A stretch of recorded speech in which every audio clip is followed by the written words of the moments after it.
নমস্কার, আপনারা দেখছেন চ্যানেল এবিসি। আমি বিজয় আর প্রত্যেক দিনকার মতো আপনাদের সামনে উপস্থিত হয়ে গেছি। আজ আমি আপনাদের সাথে এখন আলোচনা করব গণেশ মহোৎসবের বিশেষ পর্বে দ্বাদশ রাশির মানুষেরা কি পন্থা অবলম্বন করবেন, যার মাধ্যম দিয়ে জীবনে চলার পথে বিঘ্নগুলিকে, বাধাগুলিকে দূর করা যেতে পারে। দেখুন, চতুর্থী থেকে চতুর্দশী পর্যন্ত এই যে সময়কাল, এই যে 10 দিন, এই সময়কাল কিন্তু অত্যন্ত বিশেষ গুরুত্বপূর্ণ গণেশ পূজা উপাসনার ক্ষেত্রে। তাই গণেশ চতুর্থী থেকে অনন্ত চতুর্দশী পর্যন্ত এই সময়কাল আপনাদের ক্ষেত্রে কিছু বিশেষ প্রয়োগ গণেশজির পূজার ক্ষেত্রে অবশ্য করণীয়, যার মাধ্যম দিয়ে জীবনের ক্ষেত্রে আসা যে বিভিন্ন বাধা রয়েছে, যে বিঘ্ন রয়েছে, সেগুলোকে কিন্তু অবশ্যই দূর করা যেতে পারে। এই বাধা বিঘ্নকে দূর করার জন্য কোন কোন রাশির মানুষেরা কি করবেন সে বিষয়ে আলোচনা করব রাশি ভিত্তিক। তাই প্রথম রাশি মেষ। দেখুন, মেষ রাশির জাতক বা জাতিকাদের ক্ষেত্রে যদি জাতককে ধরা হয়, কেশরের তিলক প্রত্যাহিকভাবে গণেশজির কপালে লাগান, টিকা করুন, এবং আপনি আপনার কপালেও কিন্তু কেশরের তিলক অবশ্য করুন। যারা মহিলা রয়েছেন তারা লাল রঙের ফুল অর্থাৎ জবা ফুল গণেশজিকে অর্পণ করুন প্রত্যাহিকভাবে। প্রত্যেক দিন এক মালা অর্থাৎ 108 বার করে ওম গং গণপতয়ে নমঃ এই মন্ত্রের পাঠ অবশ্যই করুন, পুরুষ এবং স্ত্রী উভয়ে। এমনটি আপনাদের জন্য নিশ্চিতভাবে আপনাদের জীবনে আসা বাধাগুলিকে, বিঘ্নগুলিকে দূর করতে সাহায্য করবে। বৃষ রাশি। বৃষ রাশির যারা জাতক আছেন এবং যারা জাতিকা আছেন তারা উভয়েই কিন্তু ঘিয়ের প্রদীপ প্রত্যাহিকভাবে প্রজ্বলিত করুন। আপনারা গণেশজির সামনে প্রত্যেক দিন ঘিয়ের প্রদীপ জ্বালান, গাওয়া ঘিয়ের প্রদীপ, এবং চেষ্টা করুন প্রত্যেক দিন সকাল সন্ধে কর্পূর আরতি করতে। এই কর্পূর আরতি এবং ঘিয়ের প্রদীপ প্রত্যেক দিন যদি আপনারা জ্বালাচ্ছেন, এতে নিশ্চিতভাবে আপনাদের ক্ষেত্রে যে বিঘ্ন আসছে, জীবনে যে বাধা আসছে, সেগুলি দূর হতে দেখতে পাবেন। এবং প্রত্যেক দিন চেষ্টা করুন বক্রতুণ্ডায় হুম এই মন্ত্রের পাঠ 108 বার করে প্রত্যহ করতে। মিথুন রাশি। মিথুন রাশির যারা জাতক আছেন অথবা যারা জাতিকা আছেন তাদের ক্ষেত্রে প্রত্যাহিকভাবে 108টি দুর্বা গণেশজির চরণে অবশ্যই অর্পণ করুন, এবং অর্পণ করার পরে আপনারা প্রত্যেক দিন একবার করে গণপতি অথর্ব শীর্ষ এগুলি কিন্তু পাঠ করুন। এই পাঠের মাধ্যম দিয়ে আপনাদের ক্ষেত্রে নিশ্চিতভাবে আপনার জীবনে আসা যে বাধা এবং বিঘ্নগুলি আসছে, সেই বিঘ্নগুলিকে কিন্তু আপনারা দূর করতে পারবেন। কর্কট রাশি। দেখুন, কর্কট রাশির যারা জাতক আছেন অথবা যারা জাতিকা আছেন এদের ক্ষেত্রে কিন্তু হলুদের যে তিলক, কাঁচা হলুদ হতে পারে, গুঁড়ো হলুদ হতে পারে, হলুদের তিলক গণেশজিকেও করুন, আপনার নিজের কপালেও করুন। এমনটি প্রত্যাহিকভাবে করুন এবং বক্রতুণ্ডায় হুম এই মন্ত্রের পাঠ এক মালা অর্থাৎ 108 বার করে যান। এতে আপনার জীবনের যে বাধা, যে বিঘ্ন, সেগুলো নিশ্চিতভাবে দূর হতে দ্রুত দেখতে পাবেন। সিংহ রাশি। দেখুন, সিংহ রাশির যারা জাতক আছেন তাদের ক্ষেত্রে বলবো কেশরের যে তিলক সেটি গণেশজিকেও করুন, এবং একইভাবে কেশরের তিলক কিন্তু আপনি নিজেও করুন। যারা মহিলা রয়েছেন সিংহ রাশির তারা কিন্তু গণেশজিকে লাল রঙের জবা ফুল অর্পণ করুন অথবা লাল রঙের গোলাপ ফুল অর্পণ করুন, এবং প্রত্যেক দিন এক মালা অর্থাৎ 108 বার করে মন্ত্র জপ করুন। মন্ত্র হলো ওম নমো ভগবতে লম্বোদারায়, ওম নমো ভগবতে লম্বোদারায় এই মন্ত্রের পাঠ অবশ্য করুন।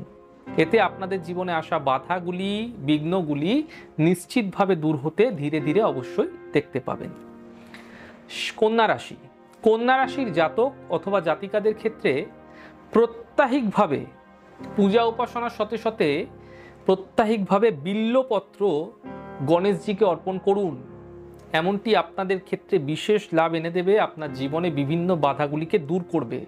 একই সাথে আপনাদের ক্ষেত্রে একটি ছোট্ট মন্ত্র প্রত্যেক দিন এক মালা অর্থাৎ 108 বার করে অবশ্যই করণীয় মন্ত্র ওম গণেশ, ওম গণেশ এই মন্ত্রের পাঠ শুধুমাত্র করে যান। অবশ্য আপনাদের ক্ষেত্রে নিশ্চিত সুফল আপনারা আপনাদের জীবনে দেখতে পাবেন। তুলা রাশি, তুলা রাশির জাতক বা জাতিকাদের ক্ষেত্রে প্রত্যাহিকভাবে আপনারা যদি লাড্ডু ভোগ দিচ্ছেন, এমনটি আপনাদের ক্ষেত্রে বিশেষ শুভ হতে পারে। আপনাদের জীবনে বিভিন্ন বিঘ্নগুলিকে, বাধাগুলিকে দূর করা যেতে পারে। এবং প্রত্যেক দিন একমালা অর্থাৎ 108 বার করে অবশ্যই আপনারা আপনাদের মন্ত্র জপ করুন। মন্ত্র হলো ওম গং গণপত্যয়ে নমঃ। এই মন্ত্রের পাঠ আপনাদের ক্ষেত্রে নিশ্চিতভাবে বাধাবিঘ্নকে দূর করতে অবশ্য সাহায্য করবে।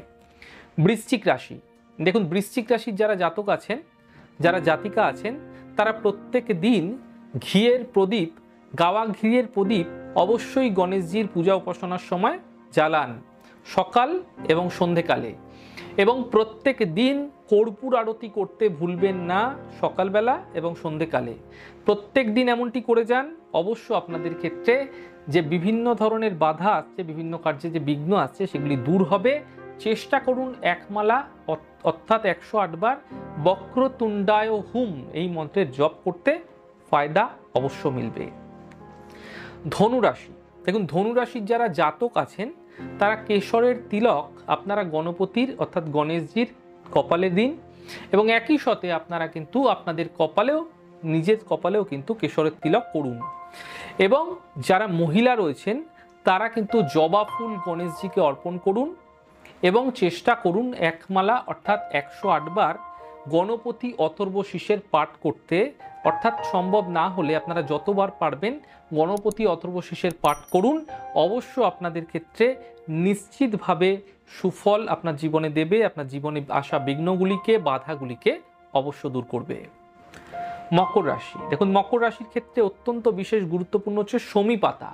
এই শমী পাতা আপনারা অবশ্যই আগে থেকে জোগাড় করে রাখবেন। এই শমী পাতা আপনারা গণেশজিকে অর্পণ করবেন।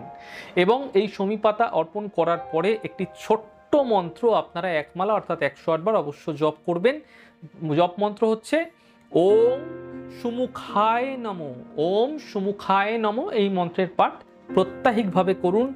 নিশ্চিতভাবে আপনার জীবনে বিঘ্নগুলি, বাধাগুলি দ্রুত দূর হতে অবশ্য দেখতে পাবেন। কুম্ভ রাশি, দেখুন কুম্ভ রাশির যারা জাতক আছেন, যারা জাতিকা আছেন, তাদের ক্ষেত্রে প্রত্যেককেই বলবো হলুদ রঙের ফুল, গাঁদা ফুল হতে পারে, যে কোনো হলুদ ফুল হতে পারে, যা পুজোয় লাগে, পুজোয় ব্যবহৃত হয়, এমন ধরনের পুজোর ফুল, হলুদ ফুল আপনারা গণেশজিকে অর্পণ করুন। তা আপনাদের জন্য বিশেষভাবে লাভকারী হবে। প্রত্যাহিকভাবে করুন। চেষ্টা করুন একমালা অর্থাৎ 108 বার বক্রতুণ্ডায় হুম এই মন্ত্রের জপ করতে। এতে নিশ্চিতভাবে আপনাদের জীবনে বিশেষ সফলতা প্রাপ্ত হবে। মীন রাশি, দেখুন মীন রাশির যারা জাতক আছেন, যারা জাতিকা আছেন, তাদের প্রত্যেককে বলবো আপনারা প্রত্যেক দিন গণেশজিকে লাড্ডু ভোগ দিন। এবং লাড্ডু অত্যন্ত প্রিয় গণেশজির, প্রত্যেক দিন লাড্ডু ভোগ তো দেবেন, তার সাথে সাথে একটি ছোট্ট মন্ত্র আপনারা একমালা অর্থাৎ 108 বার অবশ্য জপ করবেন। মন্ত্র ওম গণেশ, ওম গণেশ এই ছোট্ট মন্ত্র আপনারা প্রত্যেক দিন একমালা করে জপ করুন। আপনাদের ক্ষেত্রে আসা বিঘ্নগুলি, বাধাগুলি নিশ্চিতভাবে দূর হতে আপনারা অবশ্য দেখতে পাবেন। যাই হোক দর্শক বন্ধু, আপনাদের ক্ষেত্রে এই ছোট ছোট এপিসোডগুলি কিরকম লাগছে অবশ্যই লিখে জানাবেন। যদি ভালো লেগে থাকে লাইক করতে, কমেন্ট করতে, সাবস্ক্রাইব এবং শেয়ার করতে বন্ধুদের সাথে ভুলবেন না। অনেক অনেক ভালো, সুন্দর, সুস্থ থাকুন। আগামী পর্বে দেখা হবে। নমস্কার।